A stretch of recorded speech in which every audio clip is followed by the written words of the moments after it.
Donald Trump recently এই টুইটটা করেছেন, যুদ্ধের শুরু থেকেই সে এবং তার মিত্রদেশ ইসরায়েল চেষ্টা করেছে ইরানের পাওয়ার প্ল্যান্টগুলোতে আক্রমণ করতে। জেনে নিই এটা কেন ইম্পর্টেন্ট তাদের জন্য।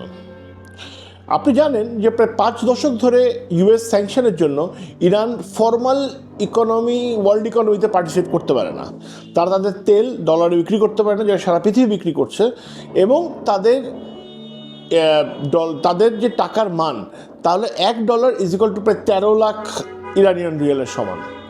অর্থাৎ তাদের টাকার ভ্যালু অনেক অনেক কম। তাদের তেলের মেইন ক্রেতা হলো চায়না, যে অলমোস্ট তাদের 90% অফ দ্য তেল কিনে থাকে।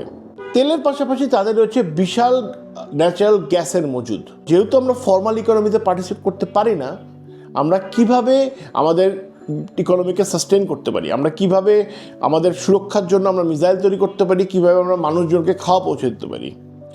এবং সেখান থেকেই তারা ঠিক করলো যে আমরা এই ন্যাচারাল রিসোর্সগুলোকে পুড়িয়ে ইলেকট্রিসিটি উৎপাদন করব। এখন ইলেকট্রিসিটি দিয়ে কি হয়? ইলেকট্রিসিটি দিয়ে তারা ডলারে রূপান্তরিত করে, কোনো ধরনের ইলেকট্রিসিটি কোথাও এক্সপোর্ট না করে। কীভাবে সেটা সম্ভব?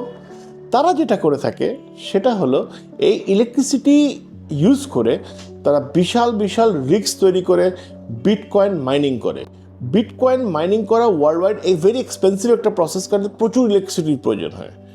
কিন্তু ইরানের কাছে ইলেকট্রিসিটির অভাব নেই, কারণ তাদের ন্যাচারাল রিসোর্সের অভাব নেই।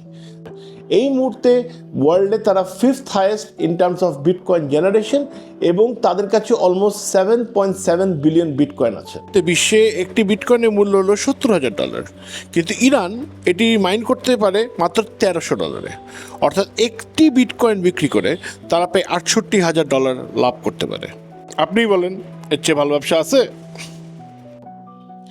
এখন বুঝে নিই ওয়েস্টের পার্সপেক্টিভটা কি। এটা কিন্তু আমার পার্সপেক্টিভ না।